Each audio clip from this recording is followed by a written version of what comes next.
সমস্যা। প্রত্যেকের জীবনেই সমস্যা আসা যাওয়া করে, আর প্রত্যেক মানুষ সমস্যা আসার পর তার সমাধান খুঁজতে উঠে পড়ে লাগেন। কিন্তু যখনই সমস্যার সমাধান হয়ে যায়, আমরা সুপ্রসন্ন হয়ে যাই এবং অসাবধানও হয়ে যাই। আমাদের মনে হয় যে আমরা সম্পূর্ণরূপে সমস্যার অন্ত করেছি, কিন্তু কোথাও না কোথাও একটা ছোট্ট বীজ রয়েই যায়, আর সেই বীজ আমাদের অসাবধানতার ছত্রছায়ায় বড় হতে থাকে, আর তারপর মহা সংকট হয়ে আবার আমাদের উপর আক্রমণ করে।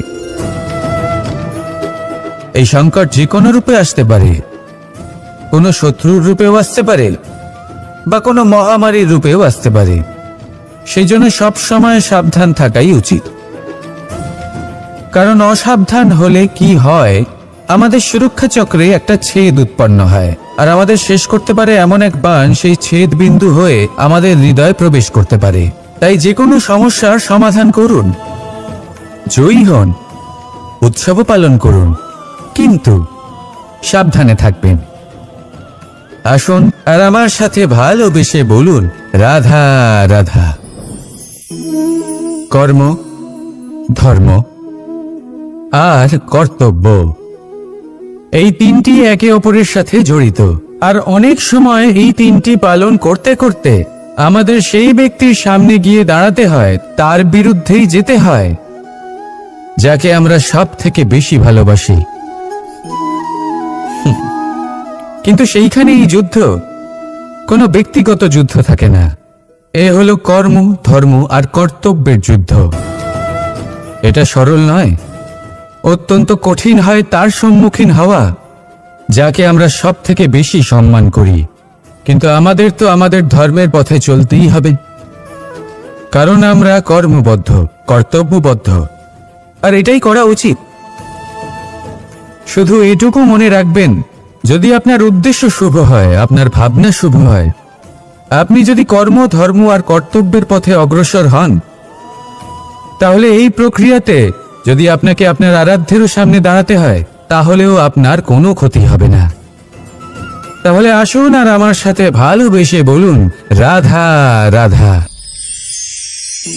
মানুষের কোন বিষয়ে অহংকার থাকে?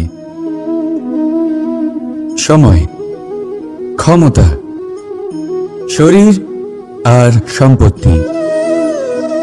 আর এই চারটি সর্বদা সঙ্গে থাকে না। কি বিচিত্র ব্যাপার! আপনি নিজেই দেখুন, সময় আজ ভালো হলেও কাল অবশ্যই খারাপ হতে পারে। ক্ষমতা আজ আপনার থাকলেও কাল তা নাও থাকতে পারে। এই শরীরটা তো নশ্বরই বটে। যত আপনি বার্ধক্যের দিকে অগ্রসর হবেন, দুর্বল হতে থাকবেন, সৌন্দর্য ক্ষীণ হতে থাকবে। আর সম্পত্তি আজ আপনার, কাল অন্য কারোর হয়ে যাবে। আর এই সমস্ত নশ্বর জিনিসে মন কেন্দ্রীভূত করতে করতে ব্যক্তি ভুলে যান সেই বিষয়গুলি যা সর্বদা আপনার সাথে থাকবে, আপনার ঢাল হবে, আপনার সম্বল হয়ে থাকবে। আর তা হল আপনার স্বভাব, বুদ্ধি, সৎসঙ্গ আর খাঁটি সম্পর্ক। নিজের স্বভাব শীতল রাখুন, কর্মে বুদ্ধির পরিচয় দিন, সর্বদা ভালো মানুষের সাথে সময় কাটান, আর খাঁটি সম্পর্ক সর্বদা পালন করুন। জীবনে সর্বদা সুখী হবেন। রাধা রাধা। আমরা কর্ম করি, আর সেই কর্ম অনুসারে আমাদের তার ফল প্রাপ্ত হয়। এখন এই কর্ম আরো শ্রেষ্ঠ হতে থাকে, আমরা আরো প্রেরিত হতে থাকি। তার জন্য আমরা বড় বড় জ্ঞানীদের থেকে প্রভাবশালী, প্রেরণাদায়ক ব্যক্তির সাথে দেখা করার চেষ্টা করি, দেখা করিও। নিজের কর্মের বিষয়ে বিচার করি, আলোচনা করি, তাই তো? কারণ আমাদের কাজ দেখে তাতে বিশেষ মতামত সামনে থাকা ব্যক্তিই দিতে পারে। কিন্তু এই পুরো চক্রতে সংসারের সব থেকে গুরুত্বপূর্ণ ব্যক্তির সাথে কথা বলতে আমরা ভুলেই যাই। আপনি কি জানেন সংসারের সব থেকে গুরুত্বপূর্ণ ব্যক্তি কে? স্বয়ং আপনি। হ্যাঁ, আপনি সে। আপনি জীবিত আছেন, তাই এই সংসার জীবিত আছে। আপনি হলেন আপনার সমস্ত কর্মের কেন্দ্র। তাই এবার থেকে প্রতিদিন একটু সময় নিজের জন্য বের করে নিজের সাথে কথা বলুন। নিজেকে বুঝুন, নিজের কর্মকে বুঝুন। কিছু প্রশ্ন আসবে, কিছুর উত্তর পাবেন। আরো কিছু প্রশ্ন আসবে যার উত্তর আপনি অবশ্যই পাবেন, কিন্তু এটা করবেন অবশ্যই, নয়তো আপনি এই সংসারের সব থেকে গুরুত্বপূর্ণ ব্যক্তির সাথে দেখা করার সুযোগই হারিয়ে ফেলবেন। এবার বলুন, আপনি কি এরকম চাইবেন? রাধা রাধা, প্রেম, ঘৃণা, এই দুই হলো একই শব্দ। কিভাবে? দেখুন না, দুটোতেই আড়াই অক্ষর রয়েছে।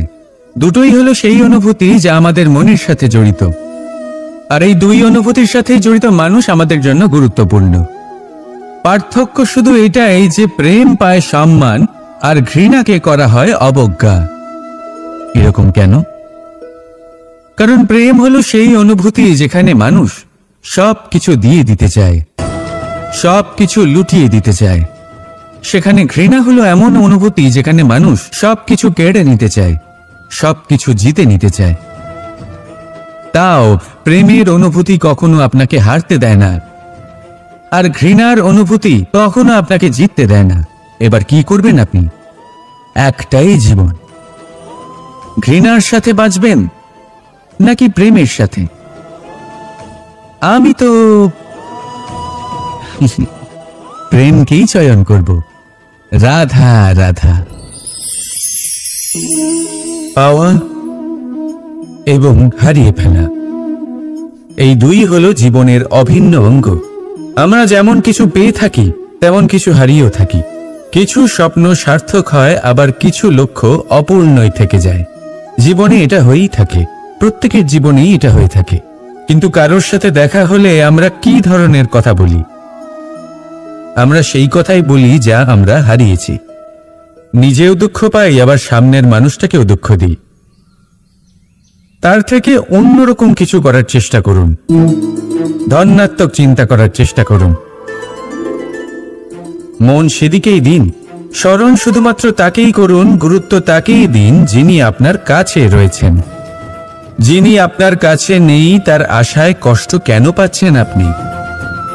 সেগুলিকেই প্রাধান্য দিন যা আজ এখন বর্তমানে আপনার কাছে রয়েছে। যেমন আমি কংস মামাকে স্মরণ করি না, যিনি আমার ছেলেবেলা নষ্ট করে দিয়েছেন। আমি স্মরণ করি আমার যশোদা মাকে, আমার বলরাম দাদাকে, আমার রাধাকে, যারা আমার জীবনকে ভরিয়ে তুলেছেন। আপনিও ঠিক এটাই করুন, আর আমার সাথে ভালোবেসে বলুন, রাধা রাধা। কথায় বলা হয়, জীবনে ভালোবাসাই হলো সুখের মূল। এটা সত্য। এবার প্রশ্ন হলো এটাই যে এই ভালোবাসা কার সাথে করা উচিত? যদি আপনি কিছুক্ষণের জন্য সুখ পেতে চান, তাহলে ভালোবাসুন নিজের রুচি মতো।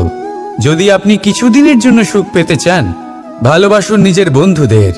যদি আপনি কয়েক মাসের জন্য, কয়েক বছর বা অনেক বছরের জন্য সুখী হতে চান, তাহলে ভালোবাসুন নিজের পরিবারকে, মাতা পিতা, নিজের সন্তান, স্বামী স্ত্রী, নিজের আত্মীয়দের।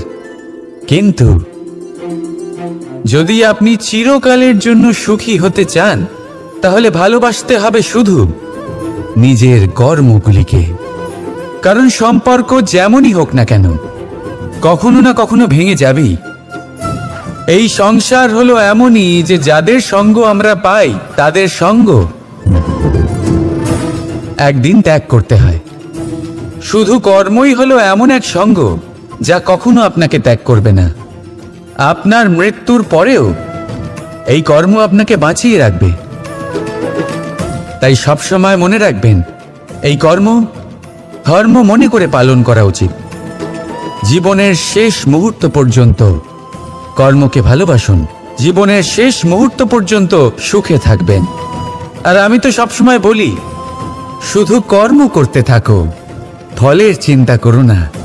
তাহলে আসুন আর আমার সাথে ভালোবেসে বলুন, রাধা রাধা, সদিচ্ছা।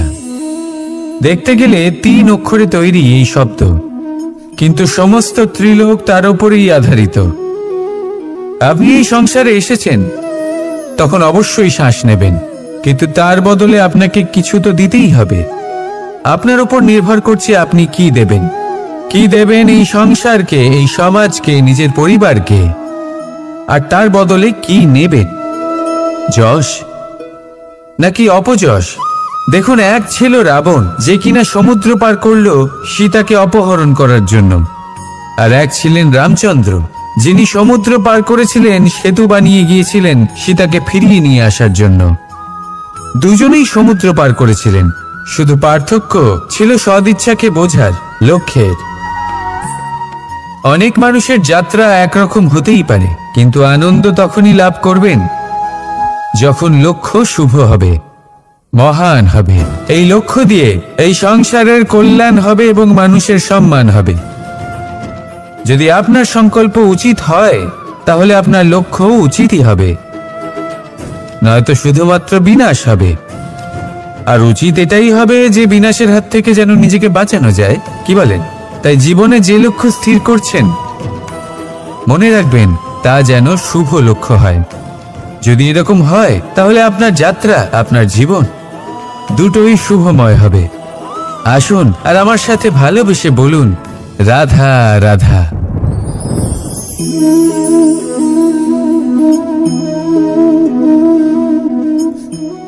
মুক্ত। এই মুক্তই সবাইকে মোহিত করে দেয়, নিজের দিকে আকর্ষিত করে। অত্যন্ত সুন্দর, গোল, শুভ্র।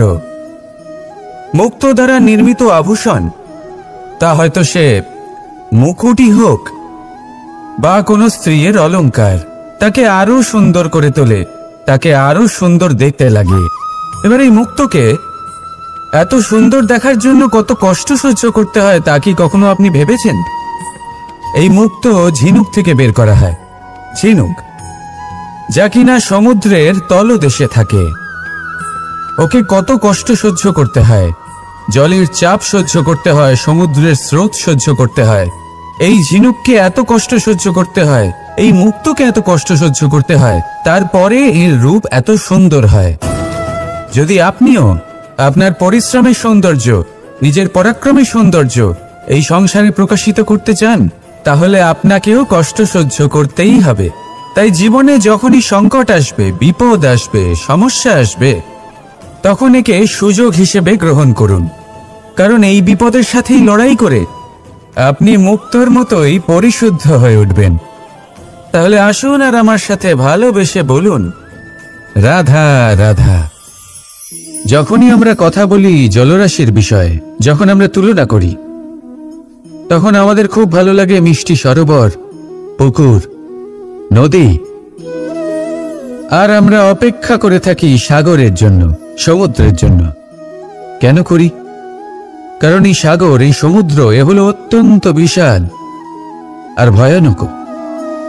এর জলও কিন্তু নোনতা, যা আমরা পান করতে পারি না। কখনো ভেবে দেখেছেন এই সমুদ্রের অন্তরে এই নোনতা জল, এই নোনতা ভাব, এটা আসে কোত্থেকে? এই যে সমুদ্র, যে প্রবাহমান নদীর থেকে যে খনিজ নির্গত হয়, তার ভান্ডার হলো এটা। সেই খনিজকে নিজের অন্তরে গ্রহণ করে, সেই নোনতা ভাব নিজের মধ্যে সমাহিত করে, আর তারপর সেই নোনতা জল বাষ্পে পরিণত হয়ে ওপরে উঠে যায়, যা মেঘ হয়ে আপনার ওপর মিষ্টি বৃষ্টি হয়ে ঝরে পড়ে। এ হলো সমুদ্রের ত্যাগ, যার জন্য আপনি মিষ্টি জল পান করতে পারছেন, সে নদী থেকেই হোক বা সরোবর থেকে। সেই জন্যই হয়তো সাগর হলো এত মহান, হয়তো সেই জন্যই রত্ন সাগরে পাওয়া যায়। তাই মনে রাখবেন, ক্ষমতা তারই হয় যে ত্যাগ করতে জানে, কোনো বিষকে নিজের মধ্যে ধারণ করে নিতে জানে। তাহলে আপনিও এটাই করুন, এতটাই শক্তিশালী হয়ে উঠুন, আর আমার সাথে ভালোবেসে বলুন, রাধা রাধা। পরিচ্ছন্নতা। বর্তমানের এই প্রজন্ম আগের প্রজন্মের এই যে অতিশুদ্ধতার অভ্যেস ছিল, তা নিয়ে ঠাট্টা করে, তাকে মূর্খতা মনে করে। বুঝতেই পারে না কেন? আমাদের মা, ঠাকুমা, দিদিমা এদের দেখেছি সকালে উঠে সবার আগে স্নান করেন। কেন? বুঝতেই পারে না। কেন কথায় কথায় বারান্দা উঠোন পরিষ্কার করা হয়? বুঝতেই পারে না। অনেক মানুষজন এটাকে ধার্মিক এবং অন্ধবিশ্বাস বলে, কিন্তু যদি আমি আপনাকে সত্যি কথা বলি, প্রত্যেক ধর্ম বিজ্ঞানসম্মত। প্রত্যেক কাজের পেছনে বৈজ্ঞানিক সত্যতা লুকিয়ে রয়েছে, কিন্তু প্রত্যেক মানুষ সেই নিয়ে কতটা ভাবেন, কতটা বোঝেন আর কি পদক্ষেপ নেন তা হলো আলাদা এবং অত্যন্ত গুরুত্বপূর্ণ, কিন্তু তা হলো বিজ্ঞানসম্মত। আজও যখন আমি আগে বাড়ি যাই, মা সবার আগে আমার হাত পা ধুয়ে দেন, তারপর সবকিছু। তাই আপনি পরিচ্ছন্ন থাকুন, তাহলে আপনি সুস্থ থাকবেন। তখনই আপনার মনে ভক্তিভাব আসবে, তখনই এই সমগ্র সংসারকে সামলানোর শক্তি অর্জন করতে পারবেন। তাহলে পরিচ্ছন্ন থাকুন, সব ভালো থাকবে। রাধা রাধা। এটা দেখতে পাচ্ছেন? আপনি নিশ্চয়ই জানেন এটা কি। এটা বড়ই বিচিত্র এক বস্তু। এটা হলো কয়লা। আমি একে বিচিত্র এই কারণে বলছি, ভেবে দেখুন, যদি এটা গরম হয় আর আপনি এটাকে ধরে ফেলেন, এটা আপনার হাত পুড়িয়ে ফেলবে। আর যদি এটা ঠান্ডা হয় আর আপনি এটা ধরেন, তাহলে এটা আপনার হাতে কালি লাগিয়ে দেবে। অর্থাৎ যে কোনো পরিস্থিতিতেই, যে কোনো রূপেই থাকুক না কেন, গরম হোক অথবা ঠান্ডা, এটা কোনো না কোনোভাবে আপনার ক্ষতি অবশ্যই করবে। এরকমই হয় খারাপ মানুষজন, বদ সঙ্গ, ঠিক কয়লার মতো।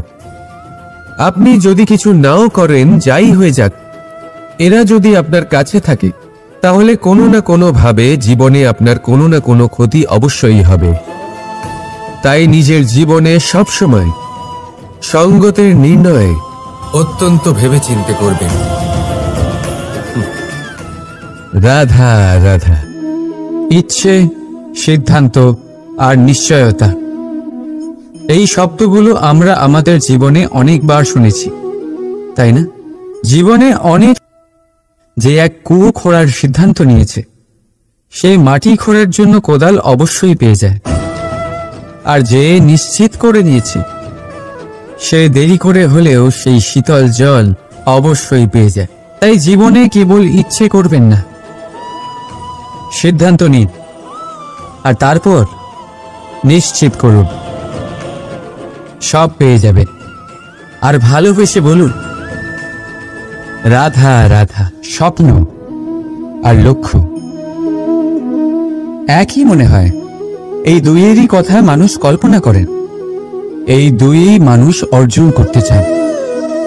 আর এই দুই পূর্ণ হলে মানুষ নিজেকে অত্যন্ত ভাগ্যবান বলে মনে করেন। কিন্তু এই দুইয়ের মধ্যে পার্থক্য আছে। পার্থক্য এই যে স্বপ্নের জন্য বিনা পরিশ্রমের ঘুম দরকার হয়, আর লক্ষ্যের জন্য বিনা ঘুমের পরিশ্রম।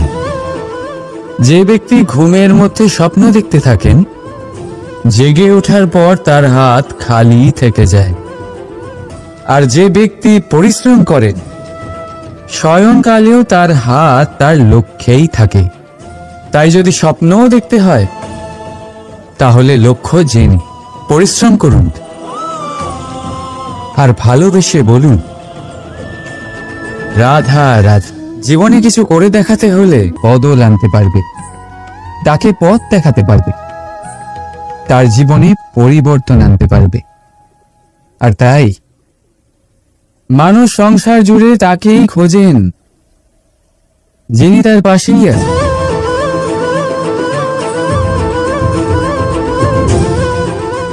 বলুন তো কে?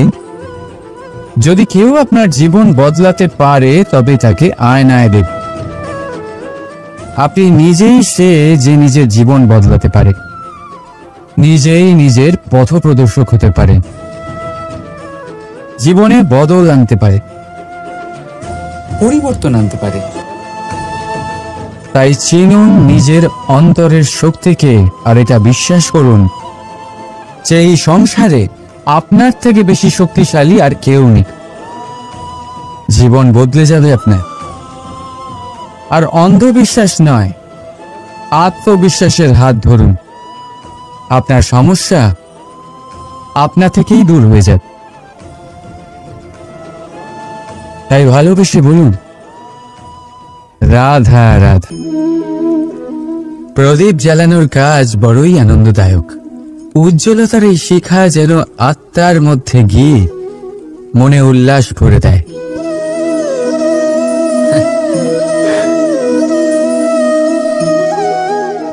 এ আমি কি করলাম? আমি একে নিভিয়ে দিলাম, অথচ এই দিয়েই আমি অন্য প্রদীপগুলি জ্বালিয়েছিলাম। কারণ যতক্ষণ এই শিখা অন্য প্রদীপগুলিকে জ্বালাচ্ছিল ততক্ষণ এই নিজেও জ্বলছিল। কিন্তু যেই ও এই কাজ করা ছেড়ে দিল তখন একেও নিভতে হল। বুঝলেন? সেরকমই জীবন হলো উজ্জ্বলতা দেওয়ার আরেক নাম। যদি জীবনে শুভ কাজ করেন, অপরের উপকার করে, অন্যদের সহায়তা করে, তাহলেই জীবিত থাকবেন। আর যেদিন এই কাজ করা আপনি বন্ধ করে দেবেন, শ্বাস প্রশ্বাস নেওয়া সত্ত্বেও মৃত হয়ে যাবেন।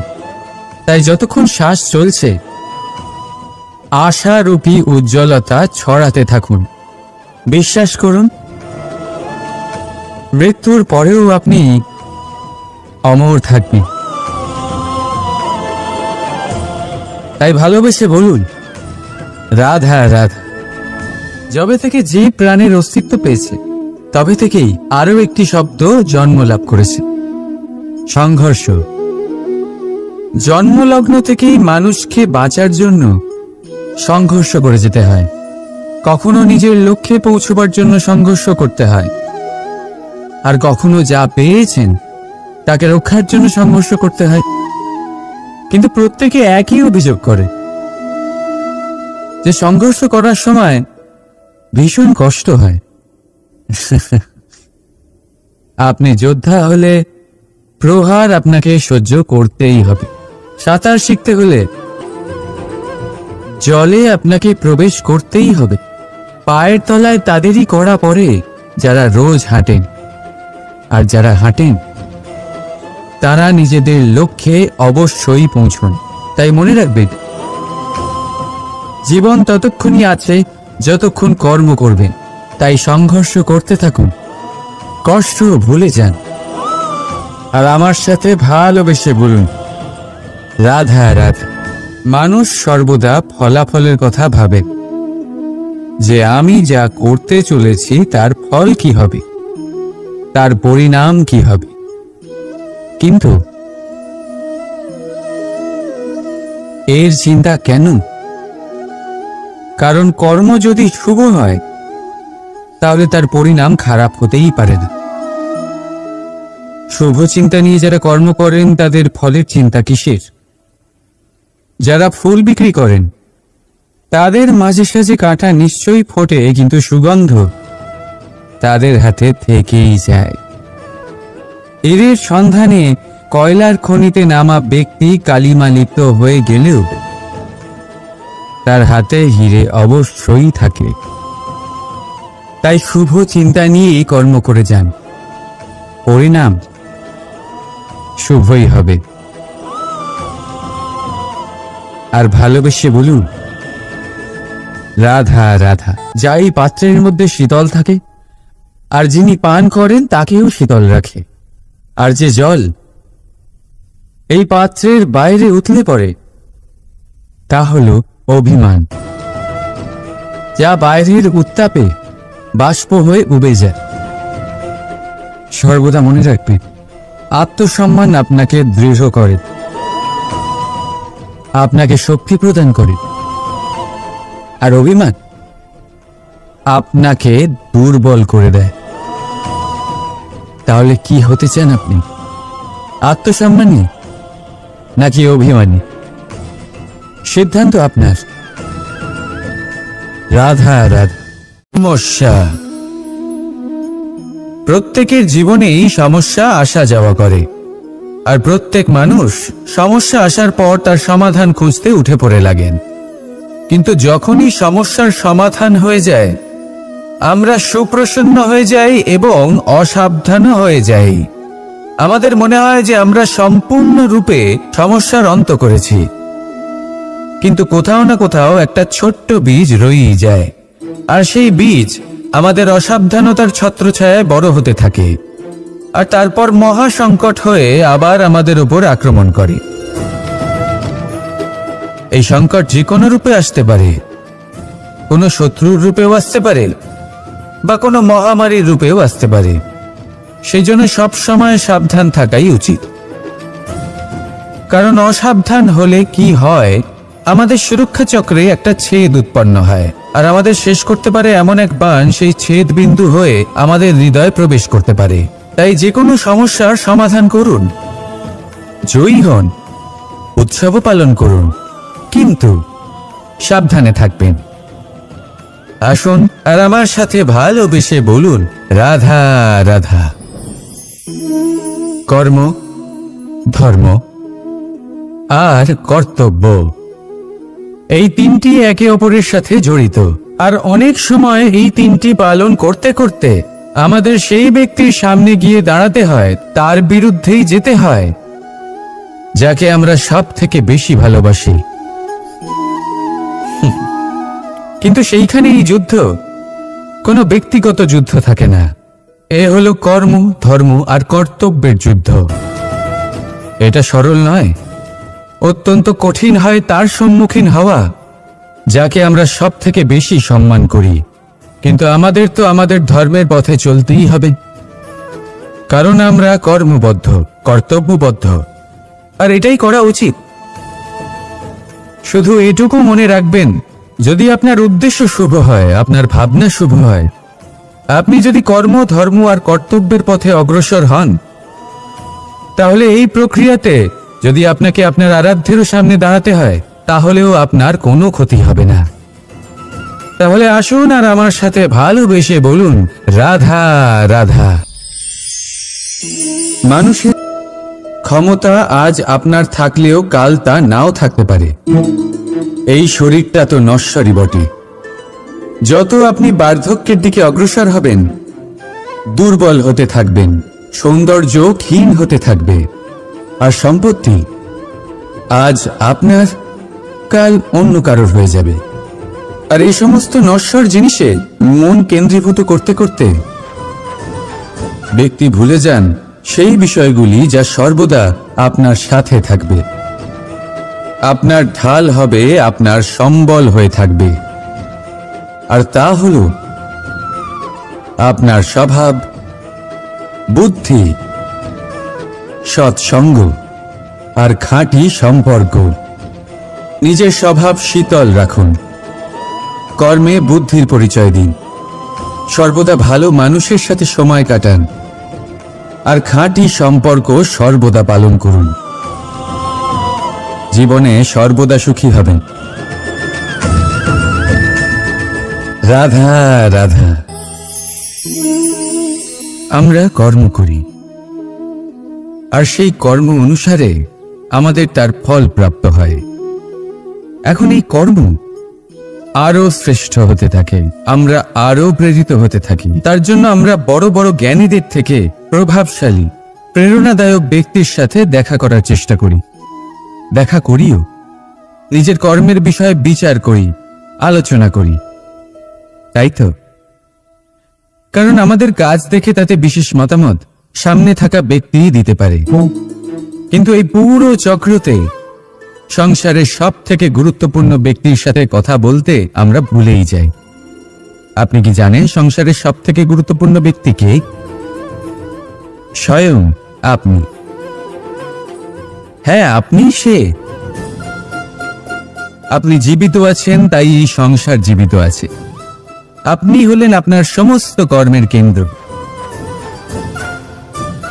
তাই এবার থেকে প্রতিদিন একটু সময় নিজের জন্য বের করে নিজের সাথে কথা বলুন, নিজেকে বুঝুন, নিজের কর্মকে বুঝুন। কিছু প্রশ্ন আসবে, কিছুর উত্তর পাবেন, আরো কিছু প্রশ্ন আসবে যার উত্তর আপনি অবশ্যই পাবেন। কিন্তু এটা করবেন অবশ্যই, নয়তো আপনি এই সংসারের সব থেকে গুরুত্বপূর্ণ ব্যক্তির সাথে দেখা করার সুযোগই হারিয়ে ফেলবেন। এবার বলুন, আপনি কি এরকম চাইবেন? রাধা রাধা, প্রেম, ঘৃণা, এই দুই হলো একই শব্দ। কিভাবে? দেখুন না, দুটোতেই আড়াই অক্ষর রয়েছে। দুটোই হলো সেই অনুভূতি যা আমাদের মনের সাথে জড়িত, আর এই দুই অনুভূতির সাথেই জড়িত মানুষ আমাদের জন্য গুরুত্বপূর্ণ। পার্থক্য শুধু এটাই যে প্রেম পায় সম্মান আর ঘৃণাকে করা হয় অবজ্ঞা। এরকম কেন? কারণ প্রেম হলো সেই অনুভূতি যেখানে মানুষ সব কিছু দিয়ে দিতে চায়, সব কিছু লুটিয়ে দিতে চায়। সেখানে ঘৃণা হলো এমন অনুভূতি যেখানে মানুষ সবকিছু কেড়ে নিতে চায়, সবকিছু জিতে নিতে চায়।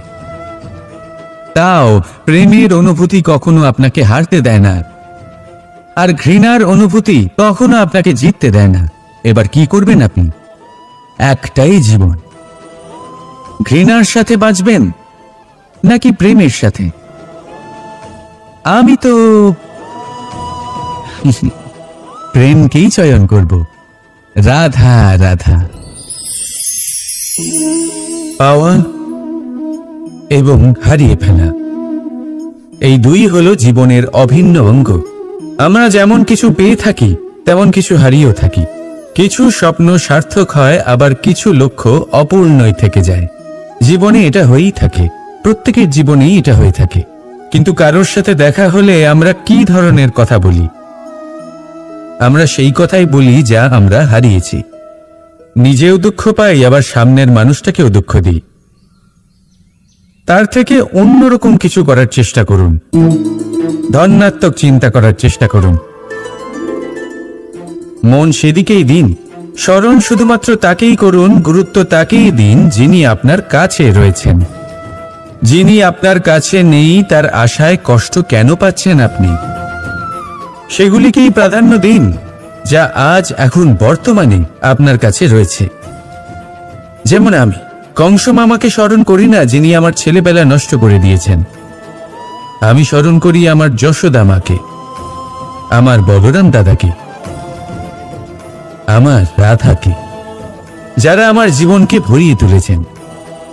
আপনিও ঠিক এটাই করুন, আর আমার সাথে ভালোবেসে বলুন, রাধা রাধা। কথায় বলা হয়, জীবনে ভালোবাসাই হলো সুখের মূল। এটা সত্য। এবার প্রশ্ন হলো এটাই যে এই ভালোবাসা কার সাথে করা উচিত? যদি আপনি কিছুক্ষণের জন্য সুখ পেতে চান, তাহলে ভালোবাসুন নিজের রুচি মতো। যদি আপনি কিছুদিনের জন্য সুখ পেতে চান, ভালোবাসুন নিজের বন্ধুদের। যদি আপনি কয়েক মাসের জন্য, কয়েক বছর বা অনেক বছরের জন্য সুখী হতে চান, তাহলে ভালোবাসুন নিজের পরিবারকে, মাতা পিতা, নিজের সন্তান, স্বামী স্ত্রী, নিজের আত্মীয়দের। কিন্তু যদি আপনি চিরকালের জন্য সুখী হতে চান, তাহলে ভালোবাসতে হবে শুধু নিজের কর্মগুলিকে।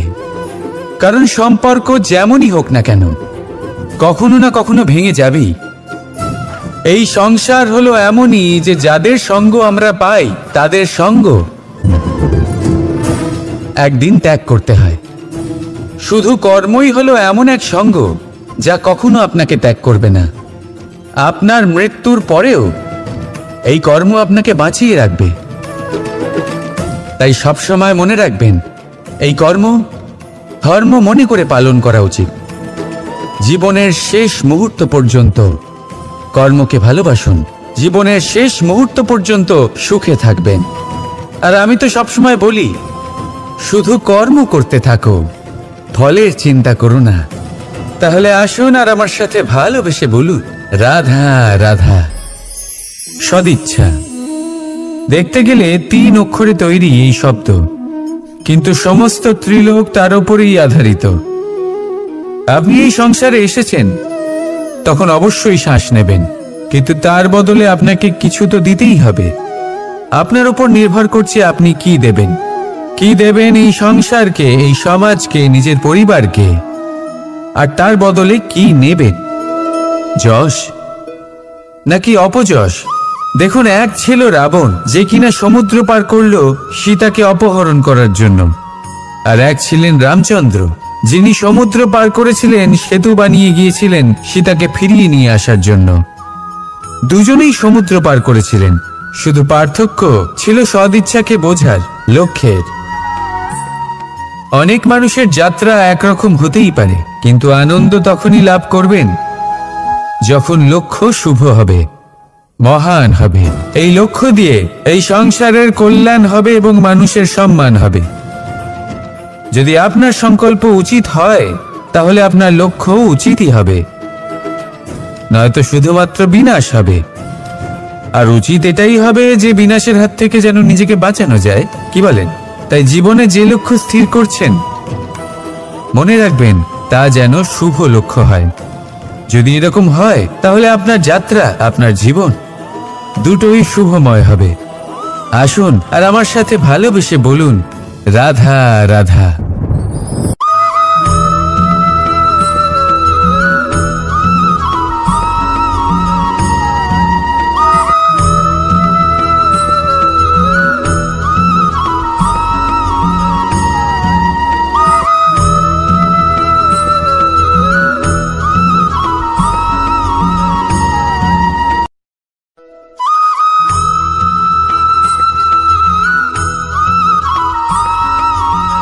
এই সংসারে সবথেকে বেশি কোমল বস্তু হলো রেশম। এই রেশম এতটাই কোমল হয় যে এর পুরো একটা থান শুধুমাত্র একটা হাতে ধরা সম্ভব। কখনো ভেবে দেখেছেন এই রেশম কিভাবে হয়? একটি কীট তার লালার দ্বারা উৎপন্ন হয়। এই কীট সেই রেশমকে পাক দিতে থাকে, পাক দিতেই থাকে আর আস্তে আস্তে তার মধ্যেই জড়িয়ে পড়ে। শেষে ওর এই সুন্দর অমূল্য সৃষ্টি রেশমের জন্য এই কীটগুলিকে এই কবচের সাথেই ফুটন্ত জলে ফেলে দেওয়া হয়। এই সংসারে যদি আমাদের স্বপ্ন এই সংসারের দুঃখ হরণ করার জন্য, এই সংসারে সুখ বিতরণ করার জন্য হয়, তবেই আমাদের প্রগতি সম্ভব।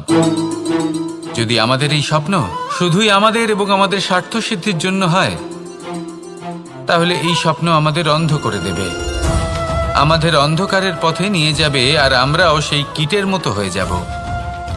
নিজেদেরই মায়াজালে আমরা নিজেই ফেঁসে যাব, আর শেষে আমরা যদি কিছু লাভ করি তা হবে একাকিত্ব, অন্ধকারময় মৃত্যু। তাই স্বপ্ন অবশ্যই দেখুন, কিন্তু এমনভাবে স্বপ্ন দেখবেন না যে তার এই বন্দিগৃহে আপনি নিজেই ফেঁসে গেলেন। স্বপ্ন দেখুন পরোপকারে।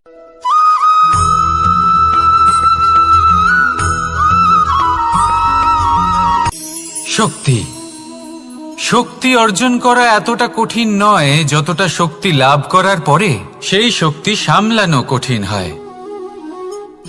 কারণ যেই মানুষ শক্তি লাভ করে তার মনে গর্ববোধ জন্মায়, জন্মায় অহংকার, জন্মায় জেদ।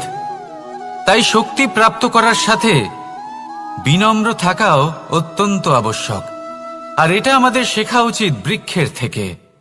বৃক্ষ যা আমাদের ফল দেয়, বৃক্ষ যা যত ফল দেয় ততটাই ঝুঁকে যায়।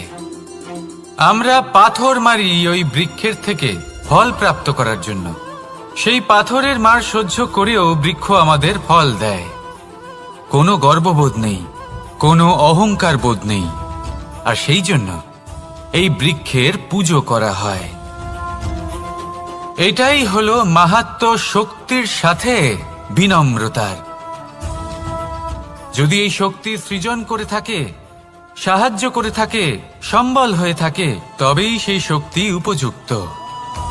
আর নয়তো সেই শক্তি একদিন আপনাকে আসক্ত অবশ্যই করবে। তাহলে শক্তি অবশ্যই অর্জন করুন, কিন্তু তার সাথে সেই শক্তি সামলানোর মতো বিবেকও আপনাকে অবশ্যই জাগ্রত করতে হবে। তাহলে আসুন আমার সাথে ভালোবেসে বলুন, রাধা রাধা।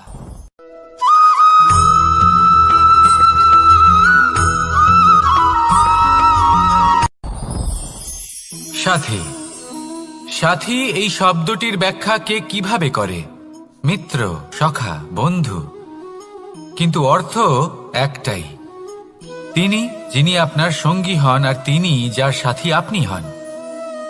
এবার সব থেকে বড় প্রশ্ন হলো এটাই যে তিনি কে হতে পারেন যাকে আপনি আপনার সাথী বলে মেনে নিতে পারেন, নিজের সখা, নিজের মিত্র, নিজের বন্ধু মেনে নিতে পারেন। আপনার সাথী হলেন তিনি যিনি দুঃখের সময় আপনার পাশে থাকবেন, আপনার হাত ধরে থাকবেন। আপনার সাথী হলেন তিনি যার হাত আপনি নিজের সুখের দিনে ধরে থাকবেন। সেই সাথীরই হাত ধরুন যিনি দুঃখে সবসময় আপনাকে সাহায্য করার জন্য তৎপর হয়ে থাকেন, আপনার পাশে থাকেন, আর যাকে সুখের দিনে আপনি আপনার সাথে রাখতে পারেন। আর যখন আপনার সাথে আপনার এই সাথী থাকবে তখন আপনি এটা বুঝবেন যে যখন জীবনে দুঃখ আসে তখন এই দুঃখ কমে যায়, সবার মধ্যে ভাগ হয়ে যায়। আর যদি তখন সুখ আসে তাহলে সেটা সবার উপস্থিতিতে আরো বেড়ে যায়। এটাই হলো প্রেম, এটাই হলো ভালোবাসা, এটাই হলো সঙ্গ। যেমন সম্পর্ক আমার আর রাধার মাঝে। তাহলে আসুন আর আমার সাথে ভালোবেসে বলুন, রাধা রাধা।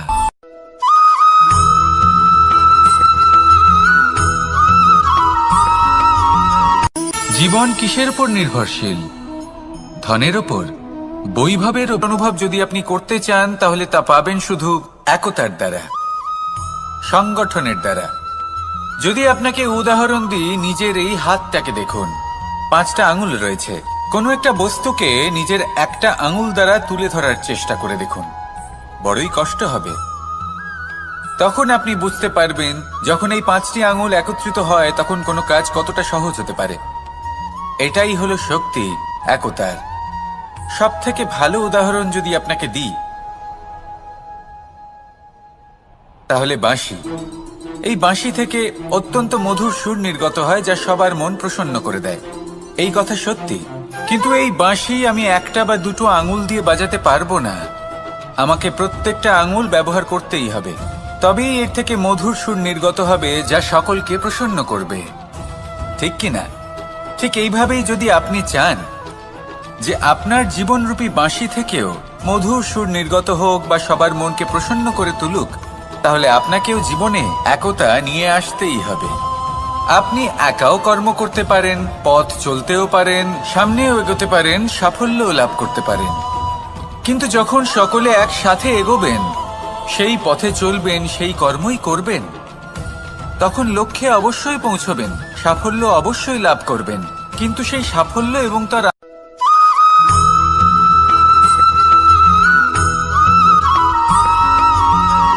পুরুষার্থ। শাস্ত্রে 4 ধরনের পুরুষার্থের কথা বলা হয়েছে। প্রথম হলো ধর্ম। আপনি কি জানেন এই ধর্ম হলো সেটা যাকে ধারণ করা যেতে পারে, আর ধারণ শুধু সেটাই করা যায় যা পবিত্র। পবিত্র শুধু তাকেই বলা হয় যা নিঃস্বার্থ, যার মধ্যে শাসন করার কোনো ইচ্ছে নেই, যা সরলভাবেই প্রবাহমান, জল এবং বায়ুর মতো। যখন কোনো ব্যক্তি ধর্মকে ধারণ করেন এবং সেই ধর্ম সেই ব্যক্তিকে রক্ষা করে, তখন তাকে ধর্ম বলা হয়। ধর্ম যা রক্ষা করে অহংকার থেকে, খারাপ চিন্তার হাত থেকে। সেই জন্য পুরুষার্থ গড়ে তোলার আগে, ধর্ম পালন করার আগে ধর্মের প্রকৃত অর্থ কি সেটা বুঝে নিন। এটা জেনে রাখুন যে সমস্ত ধর্মের আধার, সমস্ত ধর্মের ভিত শুধুমাত্র ভালোবাসা। আসুন আর এই ভালোবাসার সাথেই বলুন, রাধা রাধা।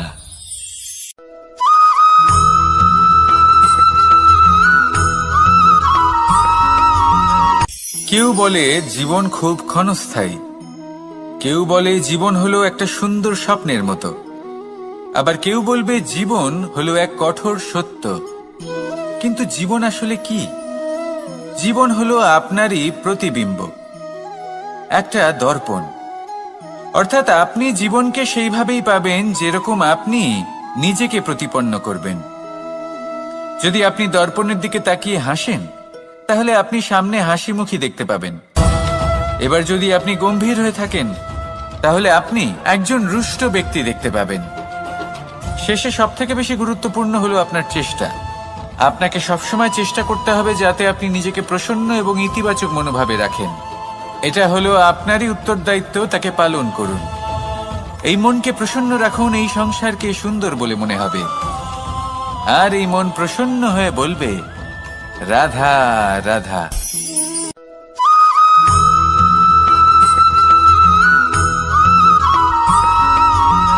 এই সংসারে প্রত্যেক মানুষ এটাই চান যে তিনি যেন ধনবান হন, আর্থিক অবস্থা তার ভালো থাকে, ওনার বাড়িতে লক্ষ্মীর আগমন হয়। কিন্তু সেটা হবে কি করে, সেটাই হলো প্রশ্ন। কেউ বলেন যে যদি পরিশ্রম করো তাহলে ধন অর্জন সম্ভব, কেউ বলেন যে যদি বিদ্যা লাভ হয় তবেই ধন অর্জন সম্ভব, কেউ বলেন যে যদি বলশালী হও তবেই সম্পন্ন থাকবে। ভালো কথা, যদি তাই হয়ে থাকে, তবে দিনমজুর সারা দিন পরিশ্রম করেন, তিনি কেন ধনী হন না? অনেকজন বিদ্বান মানুষ আছেন এই সংসারে, তারা কেন ধনবান হন না? অনেক সংখ্যক বলশালী ব্যক্তি আছেন, তাদের কাছে ধন নেই কেন? তাদের কেন ধনের অভাব হয়? আবার এমনও কিছু মানুষ আছেন যারা পরিশ্রম করেন, তারা দিনমজুর, কিন্তু তারা ধন অর্জন করতে পারেন। কিছু বিদ্বান ব্যক্তি আছেন যাদের কাছে অধিক মাত্রায় ধন রয়েছে, কয়েকজন বলশালী ব্যক্তি রয়েছেন যাদের কাছে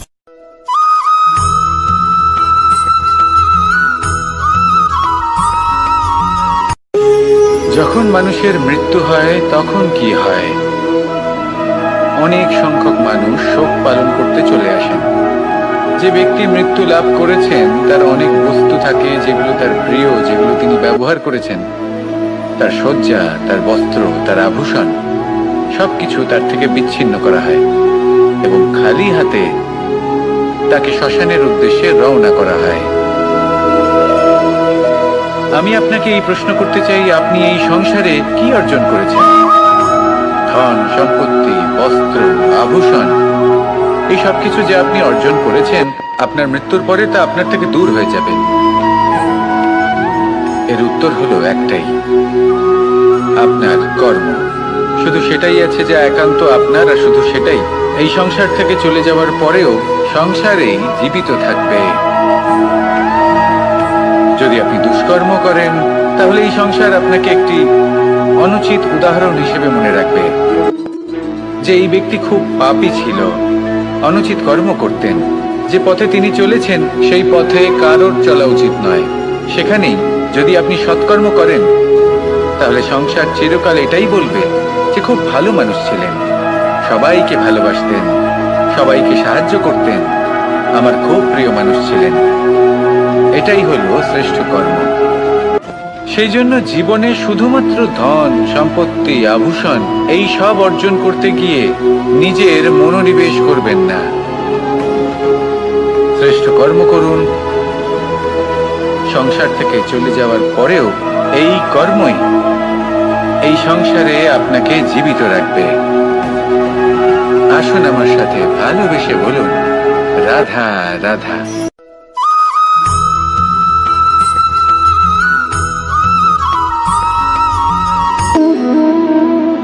সম্পর্ক হলো আমাদের জীবনের একটি আধার। কিছু সম্পর্ক এমন যা আমরা জন্মসূত্রে লাভ করি, যেমন পরিবার, মা, বাবা। কিছু সম্পর্ক আছে যে আমরা জীবনে অর্জন করে থাকি, তা সে প্রেমের হোক, স্নেহের হোক বা বন্ধুত্বের। এই সকল সম্পর্ক লাভ করার বা গড়ে তোলার 5টি ধাপ রয়েছে। প্রথম ধাপ, কোনো ব্যক্তির সাথে আলাপ হওয়া, তার সাথে কথা বলা বা তাকে দেখা। দ্বিতীয় ধাপ, সে ব্যক্তিকে আমাদের ভালো লাগা। তৃতীয় ধাপ, আমাদের এটা চাইতে শুরু করা যে জীবনে এই ব্যক্তি যেন আমাদের বন্ধু হন, আমাদের জীবনে থাকেন, বা আমাদের কাউকে ভালোবেসে ফেলা, আর এটা আমাদের ভাবা বা চাওয়া যে সেই ব্যক্তি যেন আজীবন আমার সাথে থাকেন, আমার জীবনে আমার সাথী হয়ে। চতুর্থ ধাপ, লাভ করা। এবার এই ধাপটি অনেক মানুষের পক্ষেই খুবই সরল হয়, বড়ই সরলভাবে নিজেদের সঙ্গীকে লাভ করে থাকে। কিছু মানুষের জন্য এই ধাপ অত্যন্ত কঠিন হয়ে থাকে। অনেক প্রতিকূল পরিস্থিতির উপর জয়লাভ করে তারা সঙ্গীকে লাভ করেন, কিন্তু লাভ অবশ্যই করেন। এরপরে আসে পঞ্চম, অন্তিম এবং সব থেকে গুরুত্বপূর্ণ ধাপ। সেটা হলো সেই সম্পর্ক পালন করা। এটা হলো এমন এক বিষয় যা প্রত্যেক মানুষের শেখা উচিত। যদি ব্যক্তি নিজের জীবনে সম্পর্ক রক্ষা করতে শিখে যান, তবে প্রত্যেক সম্পর্ক তার জীবনকে স্বর্গ করে তুলবে। আসুন আর আমার সাথে ভালোবেসে বলুন, রাধা রাধা।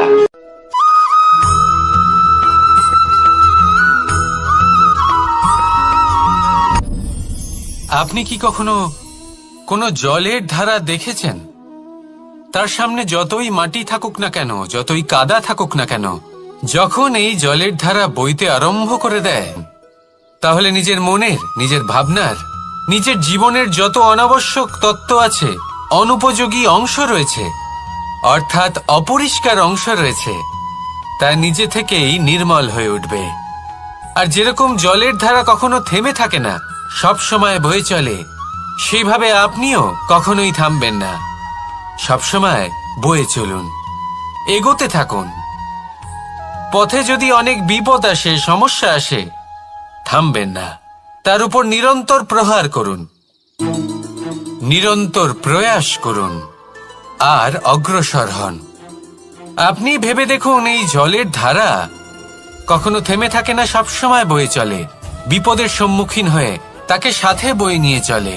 সেই জন্য জলের ধারা, প্রবাহমান এই ধারা, এর থেকে কখনো দুর্গন্ধ আসে না, এতে কখনো ময়লা জমতে পারে না, বরং পালিত হয় সুন্দর প্রাণবন্ত জীবজন্তু, যেমন সুন্দর ছোট মাছ। তাই আপনিও এটাই করুন, কখনো থামবেন না, শুধু চলতে থাকুন, জলের ধারার মতো বইতে থাকুন।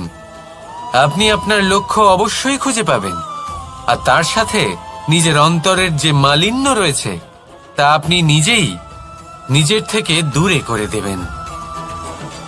তাহলে আসুন আর আমার সাথে ভালোবেসে বলুন, রাধা রাধা।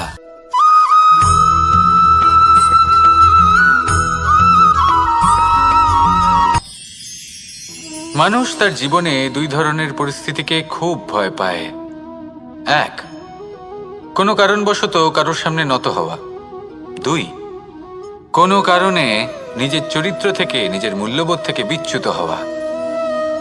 এবার কেন হয় এরকম যে কথায় কথায় কারোর সামনে নত হতে হয়?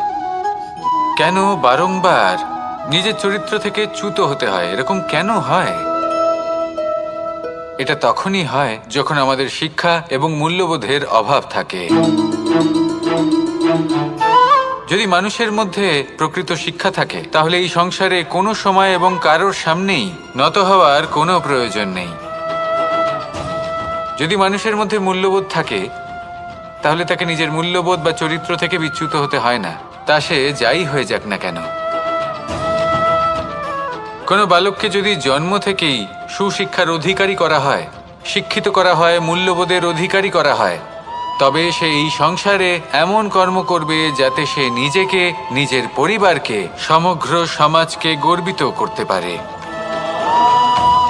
শিক্ষা লাভ করুন, মূল্যবোধ লাভ করুন এবং আমার সাথে ভালোবেসে বলুন, রাধা রাধা।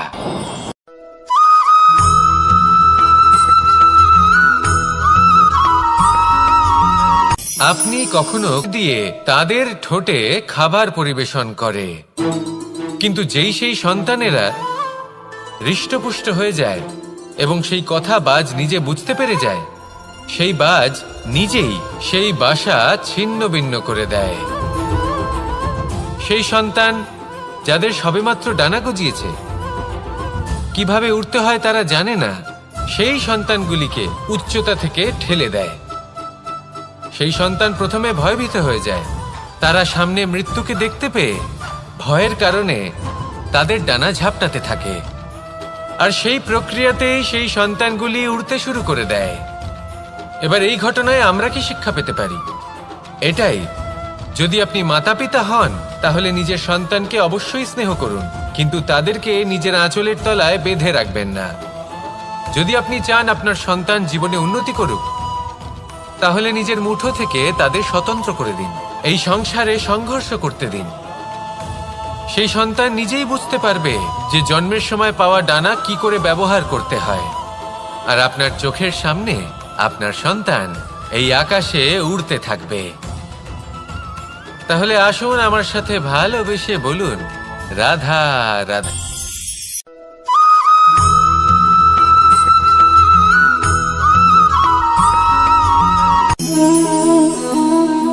নিয়তি। রাধা আমাকে বলে, কৃষ্ণ, যদি তুমি জানো যে নিয়তিতে কি আছে তাহলে তাকে বদলে দাও না কেন? মহাদেব আমাকে বলেন যে শ্রীকৃষ্ণ, যদি আপনি এটা জানেন যে সাম্বের নিয়তি এটাই, তাহলে আপনি তাকে বদলানোর চেষ্টা কেন করেন? কেন? কারণ আমি একজন পিতা, আর পিতার কর্তব্য এটাই, তিনি যেন সম্ভাব্য সব চেষ্টা করেন নিজের সন্তানের মঙ্গলের জন্য। নিয়তি আমি জানি, কিন্তু এটাও আমি জানি যে কর্মের থেকে বড় আর কোনো নিয়তি হতে পারে না। অভিজ্ঞতাও রয়েছে যে কর্মের হাতে নিয়তির এই চক্র বদলে যেতে পারে। তাই জীবনে যদি আপনার কখনো এমন মনে হয় যে এটা তো অসম্ভব, তখনও চেষ্টা করা কখনোই ছাড়বেন না।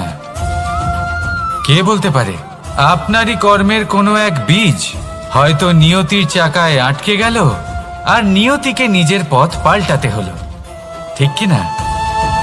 সেই জন্য নিয়তিকে ভাগ্য মেনে নিয়ে চুপ করে বসে থাকবেন না। নিজের নিয়তি স্বয়ং নিজের কর্মের দ্বারা নির্ধারিত করুন, কারণ আপনার এই কর্মের ওপরেই আপনার অধিকার রয়েছে, আর এই অধিকারকে নিয়তি অনেক সময় সম্মানও করে। তাহলে আসুন আর আমার সাথে ভালোবেসে বলুন রাধা রাধা।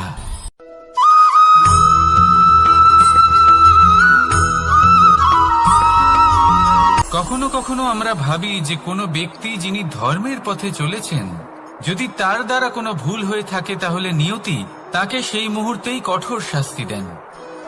কিন্তু সেই সব মানুষ যারা সংসারের সবথেকে বড় অধর্মী, বহু নিকৃষ্ট মানের কাজ করেন, তাদের নিয়তি অনেক সুযোগ দেন। তাদের নিয়তি এরকম কঠোর প্রহার করেন না। এই ভাবনা কখনো না কখনো মনে আসেই। ভেবে দেখুন কেন? আসলে জীবনকে বেশিরভাগ মানুষ একভাবেই দেখে থাকেন, বিভিন্ন স্তরে একে দেখা উচিত। এবার আপনি বলুন, এই সংসারে কোনো অধর্মী কখনো প্রেরণার উৎস হতে পারেন? কখনোই নয়। যে মানুষ নিজের আত্মাকে মলিন করে ফেলেছেন, তিনি এই সংসারকে কিভাবে প্রেরণা যোগাবেন? উনি নিজেই বুঝতে পারেন না কোনটা করা উচিত, ধর্ম কোনটা। তাই নিয়তি তাকে একটা সুযোগ দেন, এটা বোঝার সুযোগ দেন যে কোনটা উচিত, কোনটা ধর্ম। সুযোগ দেন নিজের বিবেক জাগিয়ে তোলার, তাকে সুযোগ দেন নিজের অন্তরাত্মার ডাক শোনার। যখন তাতেও কাজ হয় না, তখন নিয়তির কাছে একটাই পথ বাকি থাকে, আর তা হল মহাবিনাশ। মহাবিনাশ হয়তো দেরিতেই আসতে পারে, কিন্তু তা অবশ্যই আসবে। আর যখন মহাবিনাশ আসে, তখন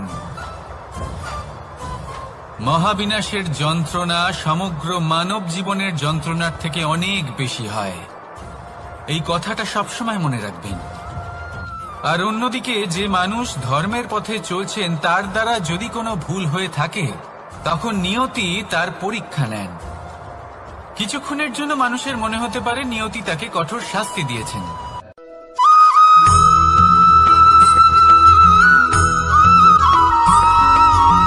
এই সংসারে কখনো কোনো ব্যক্তিকে তার বাইরের পোশাক দেখে বিচার করার চেষ্টা করবেন না। এটা খুব বড় ভুল করবেন। যেমন আমরা জীবনে অনেক সময় এমন করি, ধরুন কোথাও একটা গাছ দেখলাম, খুব বিশাল আকারের একটা গাছ, যেটা মাটির থেকে অনেক উঁচুতে পৌঁছে গেছে, যার বিশাল শাখা আছে। সেগুলো দেখে আমরা ভাবি যে এই গাছে হয়তো কত সুস্বাদু ফল আছে। আমরা সেই গাছের পরিচর্যা করতে থাকি। আবার অন্যদিকে হলো একটি তৃণ, যেটা মাটি থেকে কিছুটা উঁচুতে পৌঁছেছে, কিন্তু সেই তৃণর নিচে, মাটির নিচে অত্যন্ত সুস্বাদু ফল বা সবজি জন্ম নেয়, যা আমাদের স্বাস্থ্যের পক্ষে অত্যন্ত উপকারী। সেই জন্য কখনো আবরণ দেখে কাউকে বিচার করতে চেষ্টা করবেন না। তার বদলে এটা বোঝার চেষ্টা করুন যে আপনার সামনে যে ব্যক্তি আছে বা বস্তু আছে, তার বিশেষত্ব কি। যদি এই বিশেষত্ব বোঝার ক্ষমতা আপনি অর্জন করেন, যদি এই শিল্প আপনি নিজের ভেতরে জাগ্রত করেন, তাহলে এই সংসারে বিশেষত্ব কি সেটা আপনি জানতে পারবেন। আর এই সমস্ত খেলা দৃষ্টি থেকে নয়, দৃষ্টিভঙ্গি থেকে জন্ম নেয়। দৃষ্টিভঙ্গি সবসময় শুভ রাখুন আর আমার সাথে ভালোবেসে বলুন, রাধা রাধা।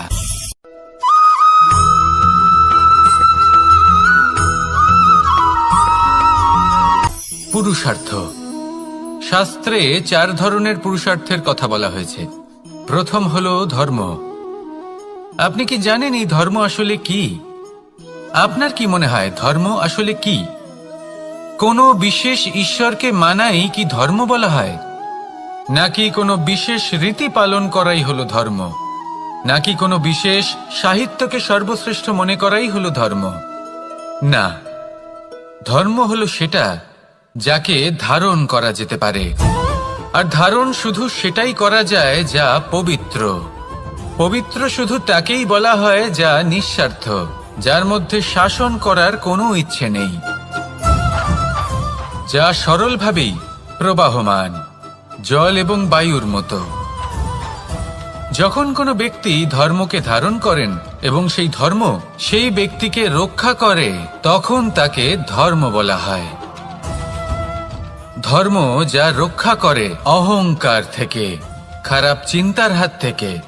সেই জন্য পুরুষার্থ গড়ে তোলার আগে, ধর্ম পালন করার আগে ধর্মের প্রকৃত অর্থ কি সেটা বুঝে নিন। এটা জেনে রাখুন যে সমস্ত ধর্মের আধার, সমস্ত ধর্মের ভিত শুধুমাত্র ভালোবাসা। আসুন আর এই ভালোবাসার সাথেই বলুন, রাধা রাধা।